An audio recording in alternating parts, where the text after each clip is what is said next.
Депутаты Европарламента резко осудили репрессии властей Таджикистана.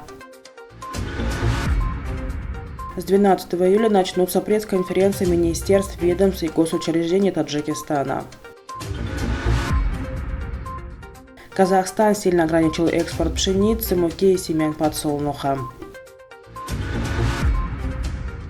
Депутаты Европарламента решительно осудили репрессии властей Таджикистана против протестующих журналистов и активистов в ходе подавления протестов в Горно-Бадахшанской автономной области. Резолюция Европарламента была принята 7 июля абсолютным большинством голосов.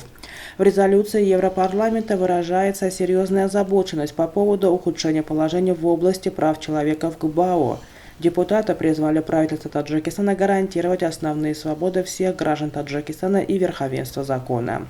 Европейские депутаты призвали таджикское правительство положить конец репрессиям в отношении уроженцев ГБАО.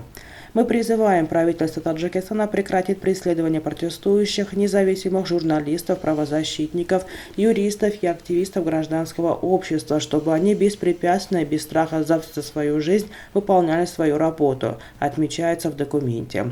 Депутаты Европарламента также напомнили, что борьба с терроризмом и насильственным экстремизмом не должна использоваться в качестве предлога для подавления оппозиционной деятельности. Они потребовали, чтобы произвольно задержанные люди были немедленно освобождены, а все обвинения против них сняты. В резолюции содержится призыв к независимому расследованию событий ноября 2021 года и мая 2022 года, в результате которых были убиты такие, как Гульбидин Зиёбеков и мирные жители. Депутаты также призвали таджикские власти немедленно освободить задержанных активистов и журналистов Ульфатхони Мамадшоеву, Далери Мамали, Абдулло Гурбати, Манучехра Холикназарова, Фарамуза Иргашева, Хурсанда Мамадшоева, Чоршамбе Чоршамбеева и Амридина Алаваджоева. Реакция властей Таджикистана на резолюцию Европарламента пока не последовала.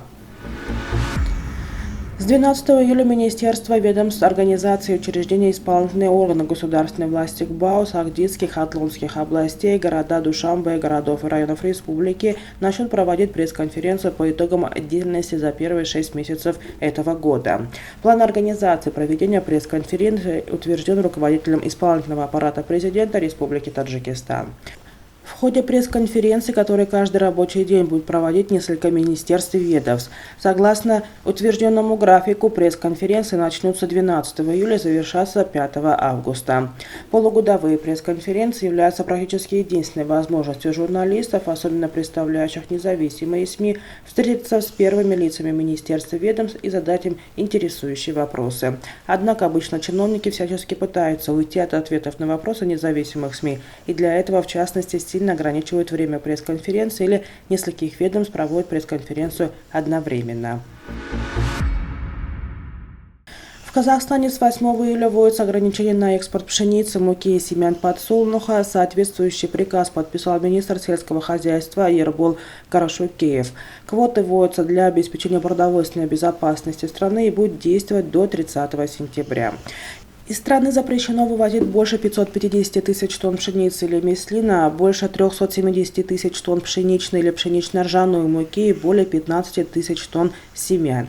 Ранее Минсельхоз Казахстана вводила квоты на вывоз зерна и муки в апреле. До 15 июня из страны нельзя было вывозить более 1 миллиона тонн пшеницы или меслина, а также более 300 тонн муки. А ближе к завершению срока Ербол Каракушеев сообщил, что Казахстан планирует продлить квоты на экспорт пшеницы и муки до сентября. Согласно статданным, до конца 2022 года экспортный потенциал казахстанского зерна составляет ориентировочно 1 миллион 250 тысяч тонн. За первый квартал этого года Казахстан экспортировал в Таджикистан, который получает пшеницу согласно квоте, 175,8 тысяч тонн пшеницы. Ежегодно Таджикистан закупал у Казахстана около 1 миллиона тонн пшеницы, а в этом году импорт зерна из этой страны может сократиться примерно на 20%. В настоящее время стоимость 1 тонны продовольственной пшеницы в Казахстане составляет примерно $400, в то время как в прошлом году она была на уровне $215 за тонну.